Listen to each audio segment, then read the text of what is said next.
Good morning, student. My name is Nikita. Welcome to my channel time. Today is our topic on financial management. Financial management क्या होता है? आप कैसे finance को business में, जैसे आपको पता है एक बिजनेस बोन जो होती है वो फाइनेंस होती है। बिना फाइनेंस के आप बिजनेस नहीं चला सकते। बिना पैसे के तो आप एक जगह से दूसरी जगह भी नहीं हिल सकते, कि पैसे इतने ज़रूरी होते हैं। तो एक बिजनेस में भी पैसे बहुत ज़्यादा मायने रखते हैं। तो आप उसको कैसे मैनेज करोगे कि आप अपने बिजनेस को सक्सेसफुली क्या कर सको, रन कर सको। तो सबसे पहले इसमें क्या दे रखा है, financial management is concerned with efficient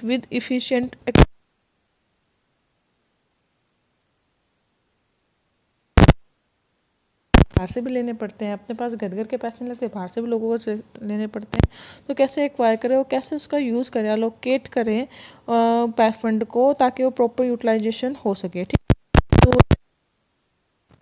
अब इसमें दे रखी, इसकी डेफिनेशन दे रखी है, efficient acquisition of finance, efficient utilization of finance और efficient distribution and disposable और surplus for smooth working के लिए फाइनेंस का यूज़ करते हैं, उसको क्या कहते हैं, हम फाइनेंशियल मैनेजमेंट कहते हैं। अब रोल क्या है, मतलब कैसे समझ में आता है मैनेजमेंट को, मैनेजमेंट का उसका क्या यूज़ है हमारे बिजनेस में। तो पहले तो वो बताता है कि size and composition of fix asset, कि हमें कितने साइज में और कितना कंपोजिशन कितनी चाहिए, फिक्स एसेट कितनी चाहिए। उसी के आधार पे तो हमें कैपिटल, मान लो हमें 10 लाख की मशीन लानी है, तो हमें उसी के हिसाब से क्या करना पड़ेगा, अरेंज करना पड़ेगा। तो यही है, the size and the composition of fix asset depend directly on investment decision. सीधी सी बात है, पैसे किस पे डिपेंड करेंगे कि हमारी क्या है, इन्वेस्टमेंट डिसीजन कितनी है। अब क्या है, amount of and composition of current asset, कि कितना हमें करंट एसेट चाहिए। मान लो हमें रिकरेंट क्या होते हैं, जो नॉर्मली डेली रूटीन के पैसे होते हैं, हमें कितने चाहिए। अगर हमें चाहिए 10-15 हज़ार, तो हम उसके अकॉर्डिंग, अगर हमें ज़्यादा चाहिए तो हमें ज़्यादा के अकॉर्डिंग हम उसको क्या करेंगे, अरेंज करेंगे। तो हमें फाइनेंशियल मैनेजमेंट ये बताता है कि हमें कितने, हमें स्टडी करने में मदद करता है कि हमें करंट एसेट कितने की चाहिए और उसके अकॉर्डिंग हमें फंड कितने होना चाहिए। ठीक है। द थर्ड क्या दे रखा है हमें, the amount of long term and short term fund, हमें लंबे समय तक कितना फंड चाहिए, ताकि हम जो फंड उठाए लॉन्ग टर्म वाला उठाए और शॉर्ट टर्म उसके अकॉर्डिंग बिजनेस से पैसा ले। जैसे हमें चाहिए फंड एक लॉन्ग टर्म के लिए 10 लाख का चाहिए, 5 साल में हम उतारेंगे, तो हम 5 साल वाला लेंगे कि 5 साल में हम आपके दे देंगे। हमें शॉर्ट टर्म का चाहिए, जो हमें 1 साल की जरूरत है, 1 लाख रुपए, तो शॉर्ट टर्म से उतारेंगे। जब हमारी जरूरत पूरी हो जाएगी तो हम उसका फंड को वापस कर देंगे 1 साल के अंदर अंदर। तो क्या होता है, amount of last term and short term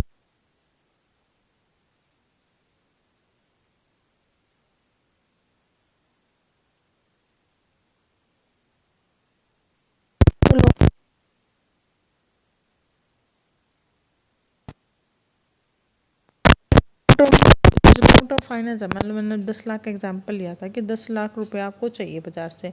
अब उसमें भी ऑप्शन होते हैं, आप किस किस से ले सकते हो। एक तो होता है डेट, होता है, एक इक्विटी होता है। ये तो डीपली कॉन्सेप्ट है, और आप क्या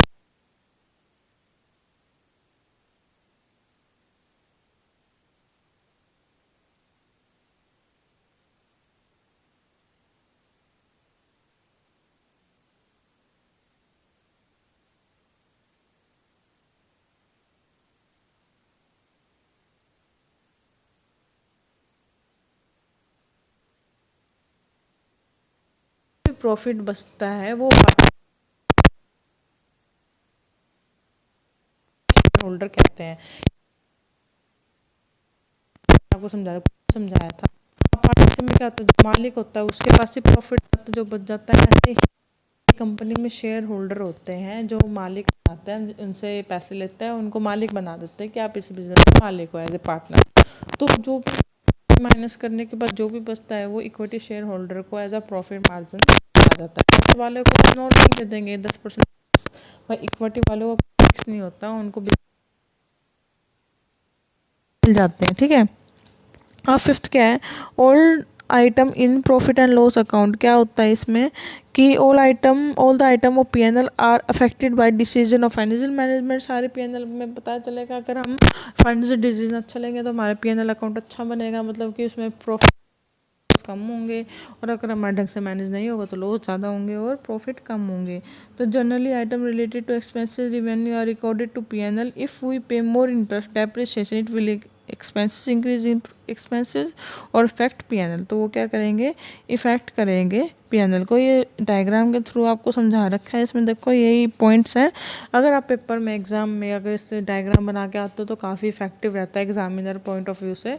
तो आप जब भी करो तो उसको एज ए डायग्रामेटिक की करके आओ, एग्जाम में अटैम्प्ट करके आओ तो काफ़ी बेनिफिट रहेगा। तो आज हमने क्या क्या पढ़ लिया कि इसके रोल क्या है और फाइनेंशियल मैनेजमेंट होती क्या है। अब अगर इसके हम पढ़े ऑब्जेक्टिव, तो ऑब्जेक्टिव क्या होता है कि हम क्यों करते हैं फाइनेंशियल मैनेजमेंट।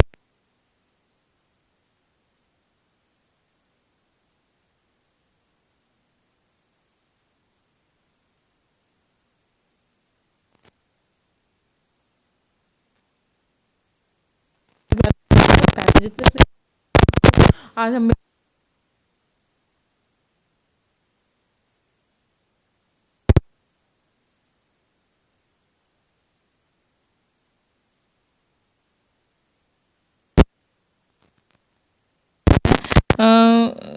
अब इसमें क्या था फाइनेंस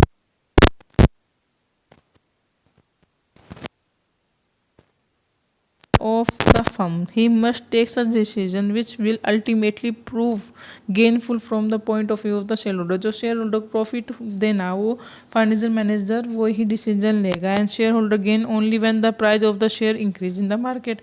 वो कब वो गेन करेंगे, जब उनके शेयर जो उन्होंने खरीदे थे बॉन्ड, उनके रेट क्या हो जाए, मार्केट में इंक्रीज हो जाए। So financial decision which result in increase in the value of share is consider very efficient decision होता है। On the other hand the financial manager decision which bring fall in the value of equity share is consider poor direction. ठीक है, तो objective maximise क्या होता है, ज़्यादा हो उनका ऑटोमेटिकली फुल हो जाएगा। अगर मान लो कि किसी चीज़ का ज़्यादा प्रॉफिट देता हो, कोई तुम्हारे पास डॉक्यूमेंट हो, तो लोग भी उसको ज़्यादा पैसे में खरीदना चाहेंगे कि हाँ आना ही है, बढ़ जाता है।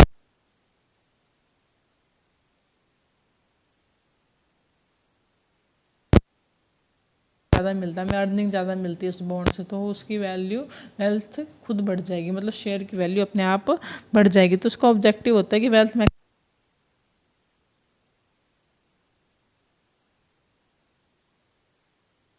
लिक्विडिटी, मतलब कि मार्केट में जो वो पैसा